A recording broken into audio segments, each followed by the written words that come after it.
Ah, les 7 magnifiques et leur rendement absolument mirobolant, qui permettrait à n'importe qui de devenir millionnaire avec suffisamment de temps s'il continue comme ça. Ce qui ne présente aucune garantie bien sûr, mais forcément on peut être tenté d'y investir quand on connaît le rendement phénoménal de ces 7 entreprises depuis 10 ans. Cette petite bande se compose donc de Google, Apple, Meta, Amazon, Microsoft, Tesla et Nvidia. Ces entreprises proposent toutes des services différents. Par contre, il est clair et net qu'elles sont toutes fortement concentrées sur le secteur technologique, lequel est le secteur le plus porteur de la dernière décennie, d'assez loin et sans conteste possible. C'est d'ailleurs pour ça que les 7 plus grandes capitalisations boursières sont toutes des valeurs technologiques. Ce n'est pas un hasard. Faisons justement un petit tour de leurs rendements respectifs sur les 10 dernières années. Tesla est la plus prolifique d'entre elles, avec un rendement de près de 50% par an. Nvidia est deuxième, avec 40% par an, notamment grâce à l'intelligence artificielle. Amazon est à 27%, Microsoft à 24%, Apple à 21%, Google à 19% et Meta à 18%. Tous ces chiffres étant bien leur rendement annualisé depuis 10 ans, donc ce qu'ils ont gagné chaque année. Et 50% par an, c'est ridicule. L'action est passée de 6,93$ à environ 350$ aujourd'hui. C'est vraiment absurde. Alléchant, n'est-ce pas? Je vous précise quand même que personne ne vous garantit ces rendements, et qu'il est même assez probable que ça se calme un peu, à mon avis en tout cas, mais je n'ai pas de boule de cristal. Et que ça continue à ce rythme ou non, y investir est presque logique. Rien ne vous oblige à placer toute votre épargne dans une seule de ces entreprises, et elles peuvent sans problème faire partie d'un portefeuille équilibré. Cela dit, elles sont tellement rentables qu'il vaut mieux les acheter au début de votre parcours d'investisseur. Vous aurez tout le temps d'acheter des actifs sécurisés plus tard, comme expliqué dans ma stratégie des 5 paliers dont le lien vers la vidéo apparaît en haut et en description. Celle-ci vous expliquera ma stratégie et comment y intégrer proprement les 7 magnifiques tout en muselant bien les risques. Il existe 2 façons d'investir dans ces entreprises. Acheter leurs actions sur un compte titre ou acheter un ETF plus large, qui inclut aussi d'autres entreprises dans un plan d'épargne en actions. Et on va justement couvrir ces 2 stratégies. Vous ne pouvez pas investir directement dans chacune de ces actions depuis un PEA, une assurance vie ou un plan épargne retraite. Les ETF contournent ce problème, mais vous n'y trouverez pas d'actions individuelles hors Europe. Il nous reste donc le compte titre, avec tous les avantages qu'on lui connaît, énormément de choix et des frais compétitifs. Depuis là-bas, vous pourrez acheter chaque action qui vous plaît. Vous pourriez vous concentrer à fond sur Tesla ou Nvidia pour profiter de leur rendement incroyable, ou acheter un peu de tout pour être tranquille. Mais le CTO présente quand même un vilain défaut, c'est que vous serez plus fortement imposé à terme. On parle de 30% sur plus-value, un chiffre qui deviendra très douloureux si vous prévoyez de garder ces actions sur le très long terme. Ou si vous avez de la chance et qu'elles explosent encore plus.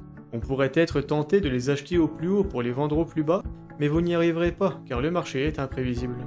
Si vous vendez après avoir pris 20% en 2 semaines par exemple, on pourrait croire que c'est l'affaire du siècle. Le cours de l'action va redescendre et vous la rachèterez à ce moment-là. Mais que se passe-t-il si l'action ne chute jamais et qu'elle continue de grossir?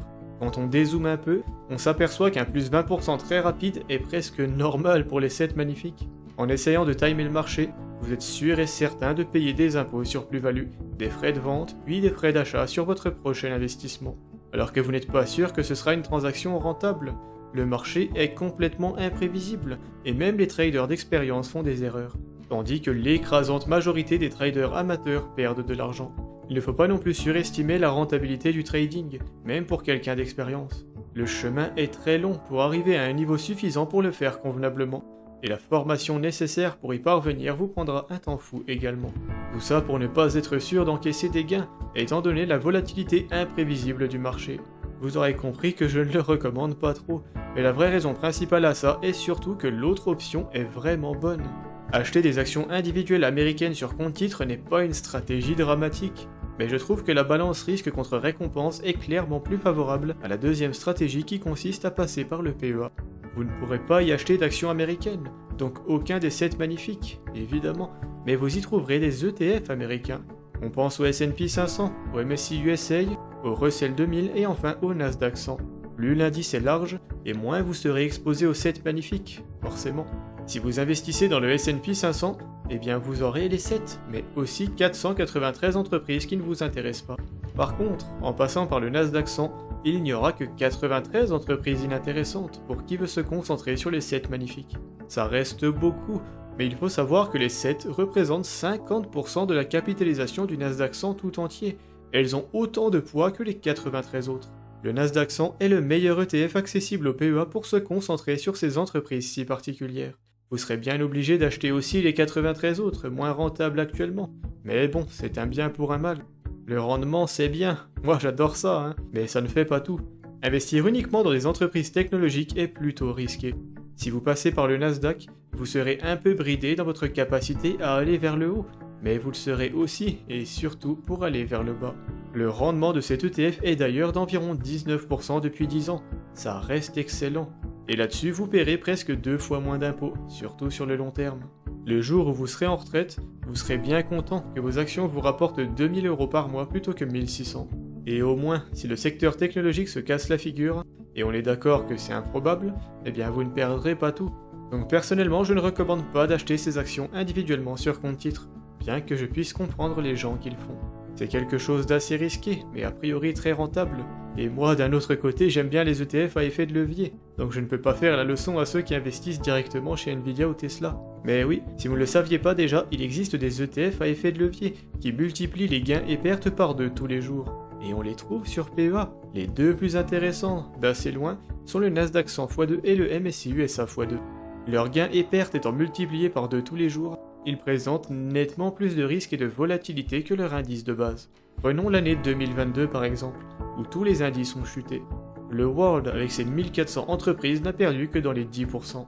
Le MSCI USA x2 et le Nasdaq 100 classique ont tous deux perdu dans les 30%, et le Nasdaq 100 x2 a carrément abandonné 60%. Impressionnant, n'est-ce pas? Mais voici ce qu'ont perdu les 7 magnifiques. Moins 65% pour Meta et Tesla, moins 50% pour Amazon et Nvidia, moins 39% pour Google, et environ 27% pour Apple et Microsoft. Bien sûr, les rendements dont je vous parlais au début de la vidéo sont sur ces 10 dernières années, et ça inclut la très mauvaise année 2022. Le Nasdaq x2 a donc chuté un peu plus que la moyenne, mais il prend dans les 30% par an depuis 10 ans, ce qui est également un peu plus que la moyenne des 7 magnifiques. La volatilité est un des problèmes des ETF leveraged, et le beta slippage en est encore un autre. Les ETF à effet de levier sont recalculés tous les jours, et à cause de ça, ils peuvent chuter et monter plus de 2 fois plus par rapport à leur indice de référence. Et surtout, ils baisseront également si le marché stagne, comme vous pouvez le voir sur ce tableau. Si le Nasdaq 100 monte puis chute pour revenir à son niveau d'origine, eh bien on s'aperçoit que le x2 a abandonné 1,84€, le x3 encore plus, etc. Le choix entre les deux n'est donc pas évident. Le Nasdaq 100 x2 a 2 avantages à mon avis. Il est certes très volatile lui aussi, mais ça reste un ETF avec 100 entreprises, et non pas seulement 7. Et surtout, le paramètre le plus important, et de loin, c'est bien qu'il est éligible au PEA. Plus un actif est rentable, et plus il est vulnérable aux impôts. Forcément, parce qu'il y a plus d'argent à taxer. Et le fait d'investir sur PEA réduira vos impôts de presque moitié le jour où vous commencerez à retirer. Une différence énorme. Voilà ce que j'en pense. N'hésitez pas à commenter la vidéo si vous n'êtes pas d'accord ou si vous avez des questions. Que vous décidiez d'investir sur PEA à travers le Nasdaq 100, le Nasdaq 100 x2 ou directement sur CTO pour pouvoir sélectionner les actions, la conclusion est un peu la même.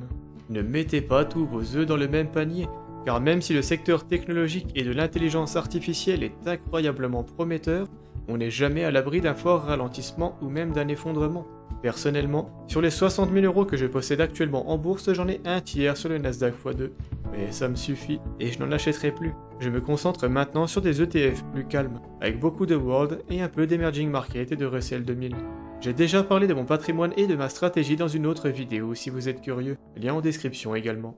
Donc aussi tentant que ça puisse être, veillez bien à ne pas trop vous exposer à un seul secteur, et à y incorporer d'autres classes d'actifs à terme. Je pense donc notamment à la crypto, elle est rentable elle aussi, mais aussi à l'or, à l'immobilier et aux obligations notamment. N'hésitez d'ailleurs pas à m'envoyer un petit mail si vous souhaitez être accompagné dans la mise en place de votre stratégie. Ça pourrait bien vous faire gagner beaucoup de temps et surtout beaucoup d'argent. Voilà tout ce que j'ai à déclarer pour aujourd'hui. Je vous invite à aimer la vidéo si elle vous a été utile, et à vous abonner à la chaîne si mon contenu vous plaît. Ciao.